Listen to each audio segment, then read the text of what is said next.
Good evening my dear friends, आप सभी का स्वागत है आपके अपने एजुकेशन कैप्सूल में। और आपने थंबनेल देख ही लिया होगा कि हम बात करेंगे बिहार पुलिस की नई भर्ती के बारे में। लेकिन इस नई भर्ती के बारे में आपको पहले से ही पता है, लेकिन हम यहाँ बात करने वाले हैं सिलेक्शन लेने से पहले क्या पढ़ें और क्या नहीं।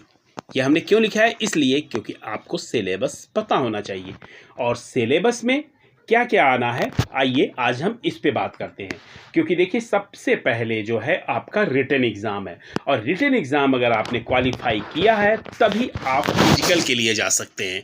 ठीक है, इस वक्त आप फिजिकल भी आप पूरी तरह से तैयार हैं और आपका लिखित एग्ज़ाम के लिए आप प्रिपेयर नहीं है पहले से, या आपको टॉपिक्स नहीं पता है या आपको पाठ्यक्रम नहीं पता है, तो फिर ये आपके लिए बहुत ही कष्ट की बात होगी कि आप जान नहीं पाए और आप इस अच्छे से मौके से चूक गए। ठीक है, तो आइए हम सबसे पहले आपको लिए चलते हैं इसकी ऑफिशियल नोटिफिकेशन जो है सिलेबस के बारे में, कि वहाँ से आपको क्या क्या पढ़ना है और क्या क्या नहीं पढ़ना है। कई बार हम बहुत ही उत्साहित होते हैं पढ़ने के लेकर और हम कई बार ऐसी ऐसी चीज़ें पढ़ लेते हैं जिनका कभी भी परीक्षा में कुछ लेना देना नहीं होता है। तो यहाँ सबसे पहले तैयारी करना है, लेकिन सही दिशा में करनी है। तो चलिए हम देख लेते हैं सिलेबस को। ये है हमारा नोटिफिकेशन लिखित परीक्षा के स्तर को जानने के लिए। ठीक है, अब यहाँ पे क्या कह रहे हैं कि 10वीं कक्षा यानी मैट्रिक के ही समकक्ष का स्तर रखा गया है, लेकिन आपको क्या पढ़ना है और क्या नहीं पढ़ना, ये तो सबसे बड़ी जानकारी की बात है। आप सबसे पहले क्या करेंगे, हिंदी मातृभाषा है आपकी।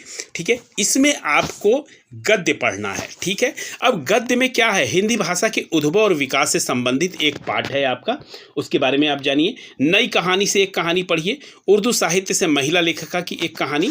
मतलब इन टॉपिकों में से आपका आ सकता है। ठीक है, कोई जरूरी नहीं कि इनसे, लेकिन इसको एक बार जरूर पढ़िए। बिहार के प्रतिष्ठित समकालीन कथाकार की एक कहानी।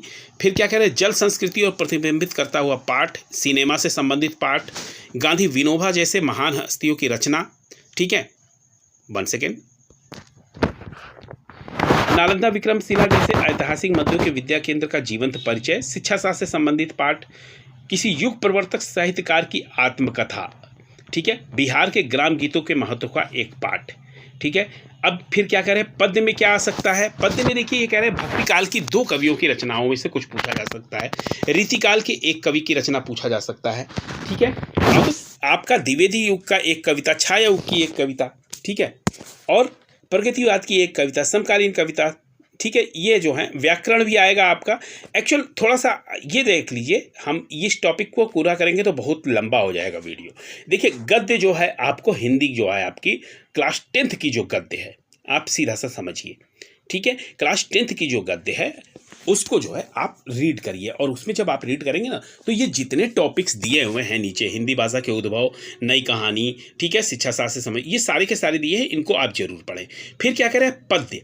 पद्य जो है आप भक्तिकाल, रीतकाल, द्विवेदी युग, छायावाद, प्रगतिवाद, समकालीन कविता, भारतीय भाषा, विश्व भाषा। ठीक है, इस सब को आप जरूर देखना है। व्याकरण के बिंदु को आप तैयार करना है। व्याकरण के बिंदु में जो जो भी दिया हुआ है इसको आप जरूर देखिएगा। इससे कुछ इतर पढ़ने की ज़रूरत नहीं है आपको।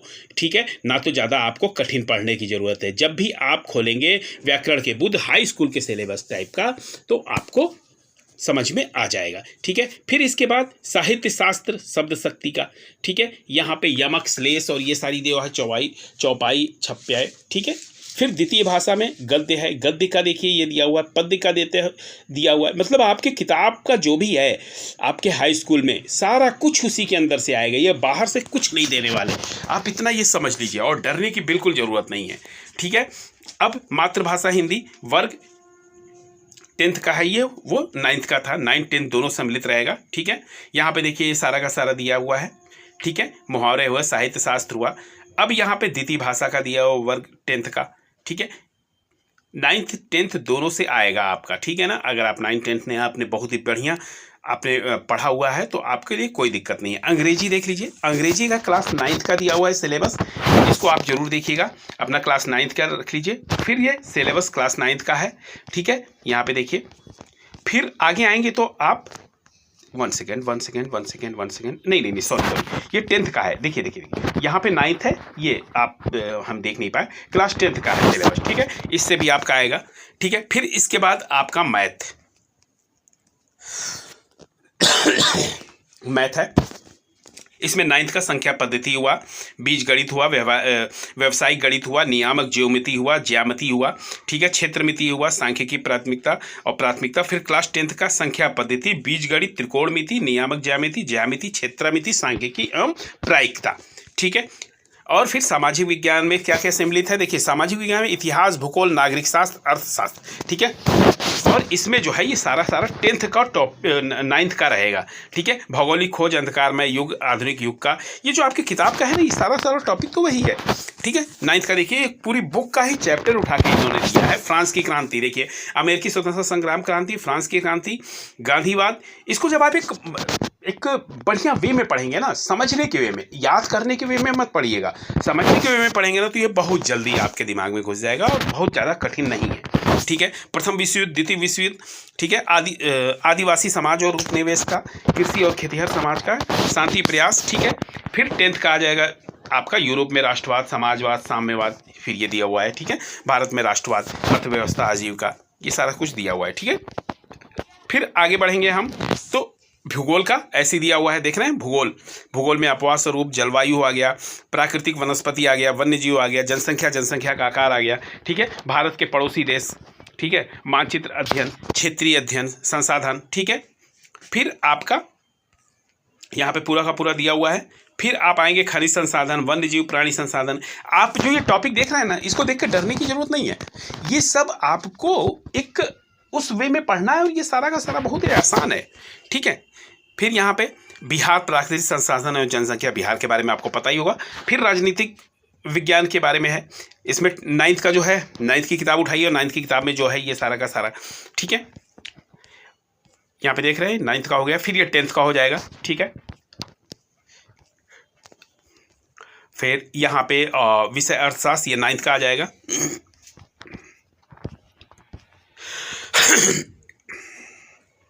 राज्य एवं राष्ट्र की आय का आ जाएगा। यहाँ पे देखिए हमारी वित्तीय संस्थाएं हैं, वैश्वीकरण है, इस तरह से ये इतिहास का सारा जो है ये चैप्टर उसमें सम्मिलित है। फिर विज्ञान में आ गया तो विज्ञान में भौतिकी, रसायन, प्राणी विज्ञान और वनस्पति, यानी फिजिक्स, केमिस्ट्री और बायो, इन तीनों से जो है आपके आएंगे, ठीक है। तो ये आपका 9th का देखिए दिया हुआ है, 9th का, ठीक है ना। अब 9th की आप बुक में आपका जो दिया हुआ है ये सारा का सारा उसी का है टॉपिक, ठीक है। ये देखिए 9th का, ठीक। अब हम पढ़ नहीं रहे हैं इसको, एक्चुअल बहुत लंबा वीडियो हो जाएगा, मैं लंबा वीडियो नहीं करना चाहता हूँ, बस मैं चाहता हूँ कि आपकी जानकारी के अनुसार जो जो चीज़ें मैं बता सकूँ, बस, ठीक है। अब यहाँ पे क्लास 10th का आ जाएगा, 10th का आप देख लीजिएगा, ठीक है। ये साइंस का ही है जिसमें फिजिक्स, केमिस्ट्री, बायो तीनों आएगा, ठीक है। अब आगे बढ़ते हैं थोड़ा सा। हाँ, अब देखिए यहाँ पे मेन जो है सामान्य ज्ञान और समसामयिक मामले। अब इसमें जो है आपके लेटेस्ट जो आपके जीके जनरल नॉलेज के क्वेश्चन चल रहे होंगे, समसामयिकी के मामले के चल रहे होंगे, इसके जो है आपको देखना जरूरी है, ठीक है।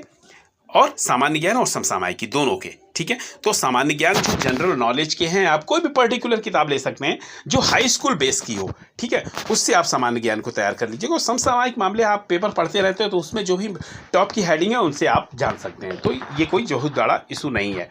तो अब आप समझ गए होंगे कि आपके एग्जाम में क्या क्या आने वाला है, ठीक है। और मैं जल्द ही सोच रहा हूँ कि मैं जल्दी इस पर एक डेली बाय डेली आप लोगों के लिए बिहार पुलिस से संबंधित इन सब से रिलेटेड आपके लिए मैं क्वेश्चंस लेकर आऊँ, ठीक है। और देखिए मैं जैसे ही थोड़ा सा फ्री होता हूँ तो मैं थोड़ा सा इसको कोशिश करता हूँ कि जल्दी से जल्दी मैं आपके लिए कुछ क्लासेस लेकर आऊँगा, ठीक है। तो ये थी हमारी तरफ से एक बड़ी ही संक्षिप्त और महत्वपूर्ण जानकारी। मिलते हैं आपसे वैसे ही वैल्यूएबल वीडियो के साथ, तब तक के लिए आपका धन्यवाद।